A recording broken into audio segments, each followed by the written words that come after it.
বা দেখো এখানে পাই আর আছে আর এখানে 2r আছে, তাহলে rটাকে যদি আমরা উভয় পক্ষ থেকে কমন নিয়ে নিই, এখানে তাহলে থাকবে কি না পাই প্লাস এখানে থাকবে 2, যেহেতু আর কমন নিয়ে নেওয়া হয়েছে। গাইডেন্স সাপোর্ট ম্যাথ এডুকেশন ক্লাসে সবাইকে স্বাগত। আজ বুধবার, আজকের ক্লাসে থাকছে নবম শ্রেণীর কোষে দেখি 16 বৃত্তের পরিধির 6 দাগের অঙ্ক। অঙ্কটা ভীষণই ইম্পর্টেন্ট অঙ্ক, সুতরাং অঙ্কটা তোমরা ভালো করে বুঝে নেওয়ার চেষ্টা করো। যারা স্টুডেন্ট তারা তো ভিডিওটা দেখবেই, যারা স্টুডেন্ট নয় তাদের উদ্দেশ্যে বলছি তোমরাও ভিডিওটা দেখো, ভালো লাগলে তোমাদের বাড়ির ছেলেমেয়েদের ভিডিওটা দেখার সুযোগ করে দিও। দেখো ক্লাস 9-এর কোষে দেখি 16 6 দাগের অঙ্ক আছে। একটি অর্ধবৃত্তাকার মাঠের পরিসীমা 108 মিটার হলে মাঠের ব্যাসার্ধের দৈর্ঘ্য হিসাব করে লিখি। দেখো আজকের ক্লাস 9-এর কোষে দেখি 16-র 6 দাগের অঙ্ক। এই 6 দাগের অঙ্কের জন্য আমরা যে ছবিটা এখানে এঁকে নেব, একটা অর্ধবৃত্তাকার মাঠ, মানে মাঠটা এইভাবে আছে। এই মাঠটার পরিসীমা বলতে এখান থেকে এই পর্যন্ত প্লাস এখান থেকে এই পর্যন্ত, এইটার দৈর্ঘ্য আমাদের দেওয়া আছে কত না 108 মিটার হলে এই কেন্দ্র থেকে পরিধি পর্যন্ত এই যে দূরত্ব, এটাকে বলা হচ্ছে বৃত্তের ব্যাসার্ধ। এই ব্যাসার্ধ কত তা আমাদের এই আজকের অঙ্ক থেকে বের করতে হবে। তাহলে আমরা লিখব যে মনে করি মাঠের ব্যাসার্ধ, এটাকে আমরা ধরে নিচ্ছি কত না আর মিটার, এটা আমরা ধরে নিলাম। এবারে আমরা লিখব যে অর্ধবৃত্তের পরিসীমা, অর্ধবৃত্তাকার মাঠের পরিসীমা এর সূত্র কি না আমরা জানি বৃত্তের পরিধি সূত্র হচ্ছে 2πr।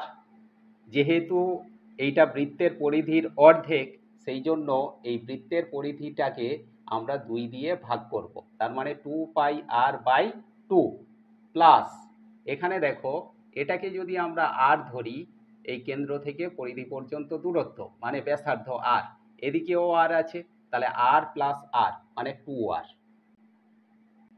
এইটাই হলো অর্ধবৃত্তের পরিসীমার সূত্র, এটা হবে একক হিসাবে মিটার। আর যেহেতু আমাদের অঙ্কে দেওয়া আছে যে অর্ধবৃত্তাকার মাঠের পরিসীমার দৈর্ঘ্য 108 মিটার, তাহলে আমরা লিখতে পারি শর্তানুযায়ী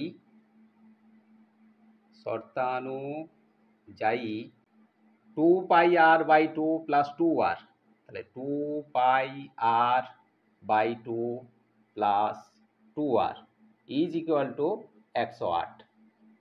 বা দেখো এখানে ওপর নিচে যদি 2 আমরা কেটে দিই, তাহলে ওপরে থাকলো পাই আর, আর নিচে কিছু থাকলো না, প্লাস এখানে থাকলো 2r ইজ ইকুয়াল টু 108।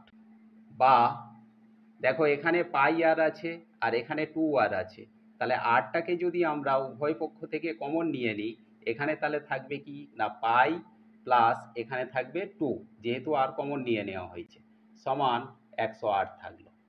বা আর যেমন আছে আমরা রেখে দেব পাই প্লাস 2, পাই বলতে পায়ের মান কত না 22/7 প্লাস 2 সমান 108। আর যেমন আছে আমরা রেখে দেব, এখানে দেখো 22/7 প্লাস 2, এই 22/7-এর সঙ্গে 2 যদি আমরা লসাগু করে যোগ করি, তাহলে 22 তো থাকলো, 7 লসাগু, 7 দুগুণে 14, 22 আর 14 যোগ করলে হয় 36, তাহলে 36/7 এইটা আর এর সঙ্গে গুণ সমান 108। বা আর এর মান তাহলে কত পাবো না 108, এটা উল্টে যাবে, 36-এর 7 আছে, এটা আমরা লিখব উল্টে 7-এর 36। এবারে 36 108-এর সঙ্গে কাটলে এখানে 3 হবে, 3-এর সঙ্গে 7 গুণ করলে 3 7-এ 21, তাহলে এই 21 যে পেলাম এটা একক হিসাবে মিটার পেলাম। এবং এটা কার মান না আর এর মান। আর বলতে আমরা কি ধরেছিলাম না মাঠের ব্যাসার্ধ, ব্যাসার্ধ বলতে কেন্দ্র থেকে পরিধি পর্যন্ত দূরত্ব, তাহলে এটাকে আমরা লিখব যে অর্ধবৃত্তাকার